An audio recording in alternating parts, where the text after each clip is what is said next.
Hi guys, and welcome back to my channel. So let me remind you where we left off because I need you to understand how devastating this moment is. Park Lee just publicly claimed Chioma as his girlfriend in front of all of Seoul's elite. They shared their first real kiss. He confessed he wanted her from the beginning, not just because of the baby. And then, just when everything seemed perfect, she discovered she was bleeding. The baby, their entire world, hanging in the balance. If you haven't subscribed yet, I genuinely need you to do that right now because this final episode is going to wreck you emotionally, and you absolutely cannot miss what comes next. Hit that subscribe button before we dive into the story. Let's go. Chioma gasped, her hand flying to her stomach as sharp pain twisted through her abdomen. She looked down and saw blood, bright and terrifying, staining her hands. Her breath shattered into broken sobs as she felt it seeping down her thigh, warm and wrong, and impossible to stop. "No," she whispered, her voice trembling with pure terror. "No, no, no. Please, not my baby. Please, God, not this." Her knees buckled and she collapsed to the bedroom floor, crying uncontrollably, her whole body shaking with sobs that came from somewhere deep and primal. The pain was physical, yes, but the fear was so much worse. She wrapped her arms around her stomach protectively, as if she could somehow hold the pregnancy together through sheer willpower. Park Lee heard her cry from the other room and ran, his heart already knowing something was catastrophically wrong before his mind could catch up. When he burst through the bedroom door and saw her on the floor, surrounded by blood, his face went completely pale. All that carefully constructed control, that armor he wore against the world, it cracked wide open. "Chioma," he said, his voice breaking as he dropped beside her. "Don't close your eyes. Look at me. Stay with me. You're going to be fine, I swear. I'll fix this." But even as he said it, he knew this wasn't something money or power or threats could fix. His hands trembled as he scooped her into his arms, wrapping a towel around her with shaking fingers, trying to stop the bleeding even though he had no idea what he was doing. He just knew he had to do something, anything, because watching her break apart was destroying him. He grabbed his phone, nearly dropping it twice before he managed to dial his personal doctor. "Emergency," he said, his voice raw and desperate in a way his staff had never heard. "She's bleeding badly. Pregnancy complications. I'm bringing her to the hospital right now. Have everything ready." The drive to the hospital was a blur of traffic lights and horn blasts and Chioma sobbing in his arms in the backseat while his driver broke every speed limit in Seoul. Park Lee held her against his chest, one hand pressed against her stomach, the other cradling her head, whispering promises he didn't know if he could keep. "You're going to be okay. Our baby is going to be okay. Just hold on, Chioma. Please, just hold on for me." But the way she cried told him she already knew the truth his heart was refusing to accept. The hospital room was sterile and cold, filled with the soft beeping of machines monitoring vital signs that couldn't monitor what was really breaking. Chioma lay weak and pale in the bed, her braids spread across the pillow, her eyes hollow and distant like she'd gone somewhere he couldn't follow. Park Lee sat beside her, gripping her hand so tightly his knuckles had gone white, refusing to let go even when the nurses needed to check her vitals. The doctor walked in, his expression solemn in that practiced way medical professionals have when they're about to deliver news that will shatter someone's world. He looked between them, taking in Park Lee's desperate face and Chioma's empty eyes, and something in his expression softened. "I'm very sorry," he said quietly, pulling up a chair so he wasn't towering over them. "She's had a miscarriage. It happens more often than people realize in early pregnancy, but that doesn't make it any easier. Physically, she'll recover with rest. But emotionally, this kind of loss can be very difficult. We'll keep her under observation for 2 days to ensure there are no complications, and then she can go home to continue healing." The words hung in the air like a death sentence. Chioma's face crumpled and she turned away, burying her face in the pillow as sobs racked her entire body. Park Lee just sat there, frozen, his mind refusing to process what he'd just heard. Then, slowly, tears started streaming down his face, silent and devastating. He lowered his head, trying to stay strong for her even as his own heart was shattering. When the doctor left, and they were alone with their grief, Park Lee moved from the chair to the edge of her bed.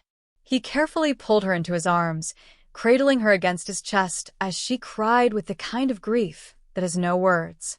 "I'm so sorry," he whispered into her hair, his voice shaking with tears he was trying so hard to control.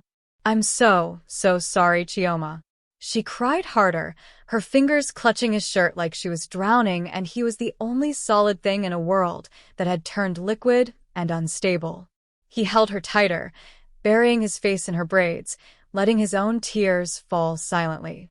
He kissed her hair gently, a gesture of comfort he didn't know he was capable of, and held her until exhaustion finally pulled her into fitful sleep.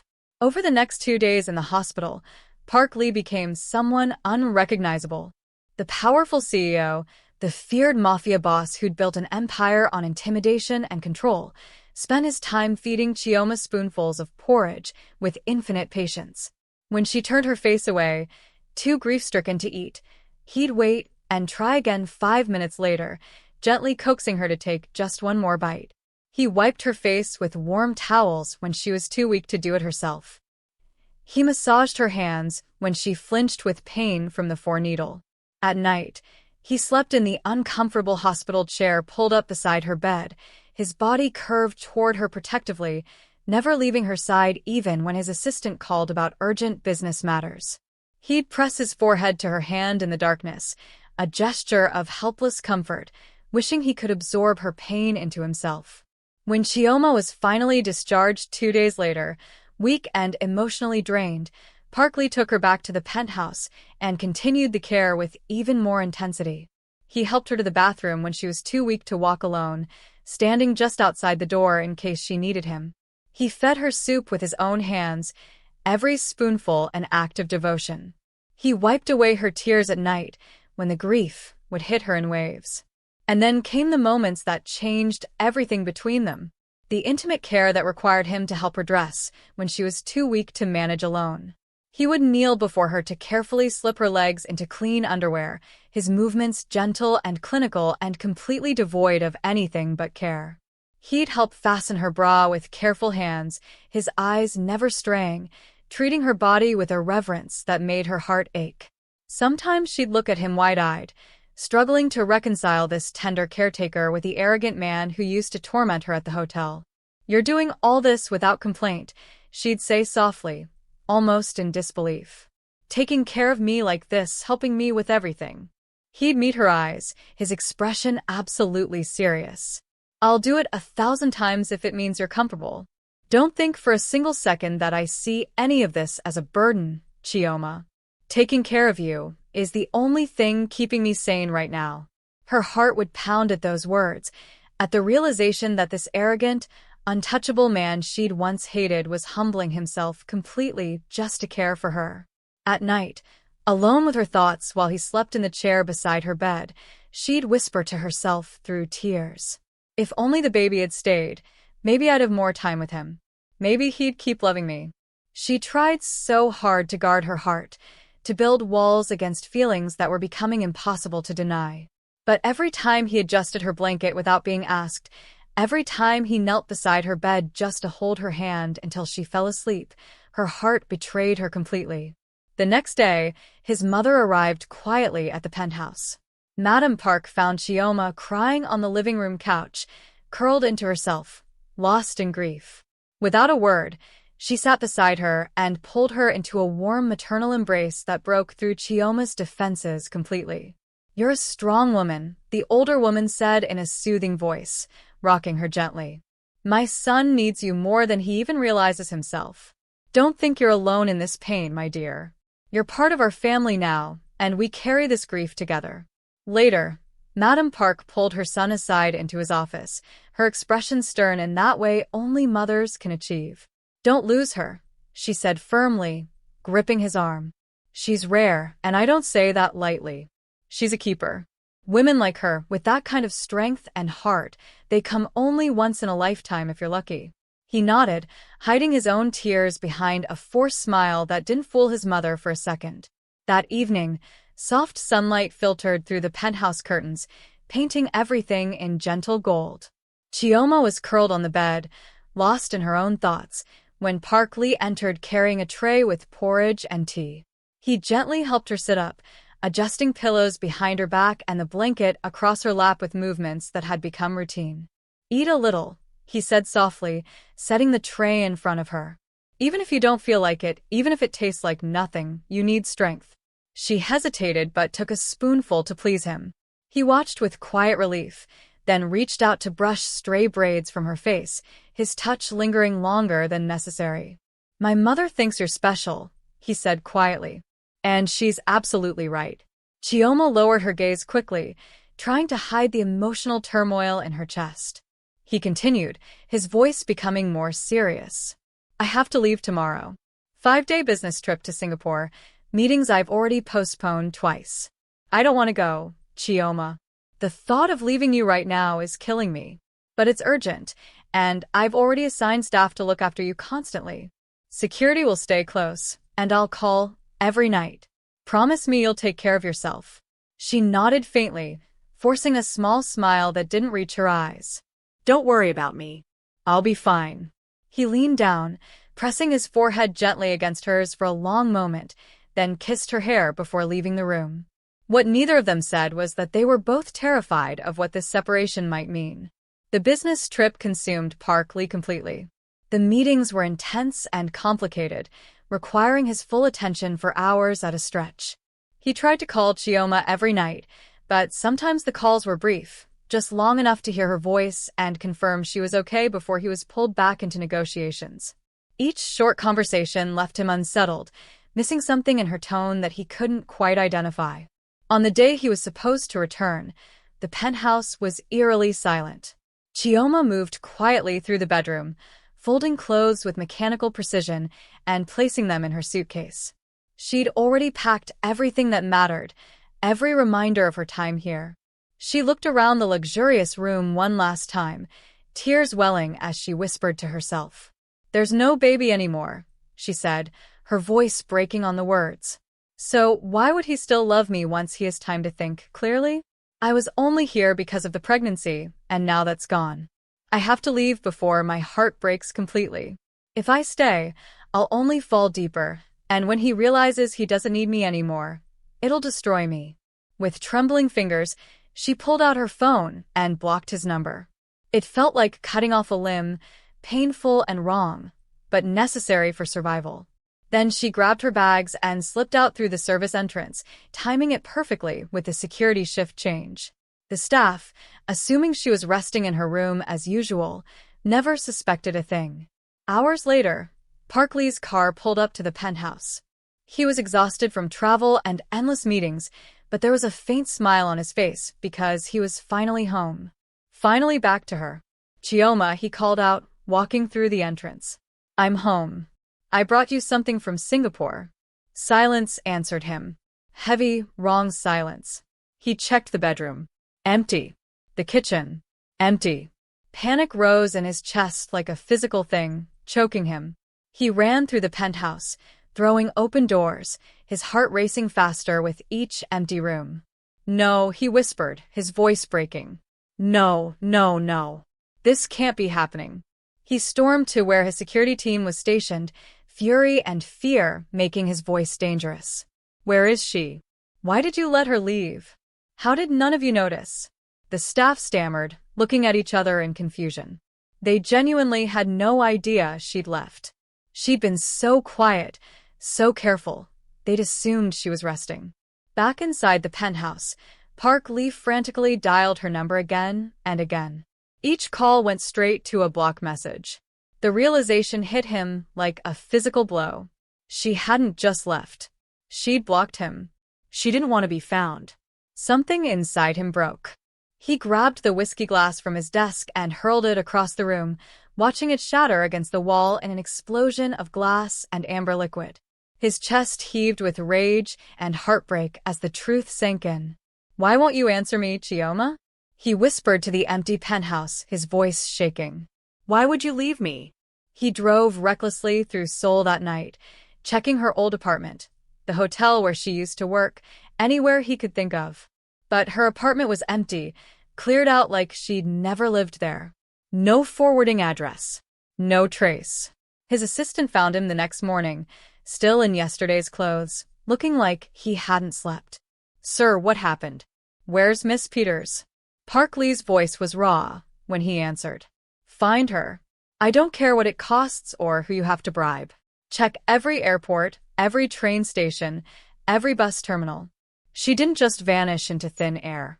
He collapsed into a chair, pressing his palms into his eyes, so hard he saw stars. His voice broke completely. "Why would you leave me, Chioma? What did I do wrong?" The next days were a nightmare. Park Lee drank heavily, unable to sleep for more than an hour at a time. He'd sit in her empty room, staring at the bed where she'd slept, pouring whiskey into a glass and leaving it untouched. On the second night, he shattered the bottle in frustration. He spent hours in his car, had bowed against the steering wheel, calling her blocked number over and over like a man possessed. "Please," he'd whisper to the automated message. "Please don't leave me, Chioma. Please come back." By the fourth day, he was a wreck. His eyes were bloodshot, his hands shaking from lack of sleep and too much alcohol. He hadn't shaved or changed clothes properly. His staff was terrified, never having seen him like this. Then his assistant rushed in, breathless with urgency. "Sir, I found her. She checked into a small motel in Busan 3 days ago. Under her real name." Park Lee bolted upright instantly, grabbing his coat with shaking hands. "Book the jet." "No, forget the jet. I'll drive. It'll be faster." The drive to Busan should have taken hours, but he made it in record time, breaking every traffic law in Korea. When he pulled up outside the motel, rain had started falling, light at first but quickly building into a storm. He rushed inside, drenched, demanding answers from the terrified receptionist. But she'd just checked out 20 minutes ago. On foot. He raced back to his car and started driving through the storm, his headlights cutting through sheets of rain, desperately scanning the streets. And then he saw her. Through the windshield, caught in his headlights like a ghost, was Chioma. She was walking aimlessly in the pouring rain, her arms wrapped around herself, completely drenched, her eyes hollow and lost. She looked like she'd been walking for hours, going nowhere, just trying to outrun her own heart. He honked, but she didn't react. He slammed on the brakes and jumped out, rain soaking him instantly. "Chioma!" he shouted over the storm. She flinched at her name, slowly turning. Her face was pale, streaked with tears and rain that made it impossible to tell them apart. "What are you doing here?" she asked, her voice trembling with exhaustion and something that might have been hope or fear or both. He strode to her and grabbed her wrist, pulling her close, rain pouring down both their faces. His voice cracked with raw emotion. "I've gone insane looking for you. For days without knowing where you were, if you were safe, if you were okay. I can't breathe without you, Chioma. I can't sleep. I can't think. Do you understand what you've done to me? I'm falling apart completely." She pulled back, tears spilling freely now, mixing with the rain. "There's no baby anymore. The only reason you wanted me was because of the pregnancy. I lost it, Park Lee. I lost her baby. So, why would you still want me now? Why would you still love me when the only thing connecting us is gone?" He gripped her tighter, pulling her against his chest, so she could feel his heartbeat thundering. "Don't you understand? It was never just about the baby. You wrecked me, Chioma. You filled every empty part of me I didn't even know existed. You made me want more than just power and money and control. You made me human again. You're the only person who truly sees me, the only one I've ever been completely vulnerable with. You're my everything. Baby or not, you complete me in ways I can't even explain." She sobbed and pounded weakly against his chest. "Stop saying things that make me weak. I can't handle this." He cut her off, his voice shaking with intensity. "You think I fell for you because of a pregnancy? I'm ruined for anyone else, Chioma. You are it for me. Only you. Forever. I don't care about what we lost. I care about you. I'll spend the rest of my life proving that if I have to." She was still resisting, still trying to protect her heart. You're just saying that now because you feel guilty. What if one day you wake up and realize it was all just pity? What if you regret choosing me? His voice was fierce and desperate. Then chain me to you. Make me promise every single day. Don't ever doubt me again. You're not my burden, Chioma. You're my miracle. The rain poured down as he cupped her face with trembling hands and kissed her deeply, fiercely, like a drowning man finding air. She resisted for just a moment, then her arms wrapped around him, clinging desperately, kissing him back through her tears and the rain and the grief and the love she'd been trying so hard to deny. When they finally broke apart, both breathless and crying, he pressed his forehead to hers. Why? She whispered. Why do you make me feel like this? Because I love you, he said simply. And I'm never letting you go again. Don't, she said, her voice muffled against his chest as she clung to him. Don't ever let me go again. He held her tighter, his voice fierce with promise. Never. You're mine, Chioma. Always. No matter what. Baby or no baby, pregnancy or not. You're mine and I'm yours, and that's never going to change. They stood there in the pouring rain, holding each other like they could merge into one person, and for the first time since the miscarriage, Chioma let herself believe that maybe, just maybe, she was enough all on her own. So there it is. They lost the baby. She ran away thinking he only wanted her for the pregnancy, and he tracked her down in a rainstorm to confess that she was always what he wanted. This is where their real love story begins, without the pregnancy contract between them, just two people who found each other in the chaos. The end. Thank you for following their journey, from the beginning to the very end. How will you rate this story on a scale of 1 to 10? Like this video, and make sure you're subscribed to the channel. Drop a comment telling me if you cried during this episode because I definitely did writing it. Hit the subscribe button so you don't miss other interesting series I'm working on. See you again.